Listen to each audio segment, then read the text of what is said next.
नमस्कार मित्रांनो, आम्ही बसलेलो आहोत पलंगावरी. ह्या माझ्या सासूबाई बसून दिवाळी, त्या पण बसल्यात कुठं खिडकीवर आणि बसून दिवाळी खातायत.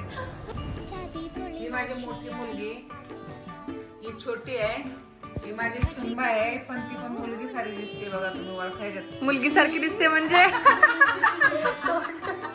मुलगी सारखी दिसते म्हणजे काय बोलायचं तुला? म्हणजे माझ्या मुली सारीच आहे, ती काही वेगळी नाही. आई वहिनीची पप्पी घे. आणि माझ्या पोरी सारी दिसते बघा, चेहरा तिचा सेम टू सेम. ओ आजी तू घे, तू पण घे आजी. वा वा काय प्रेम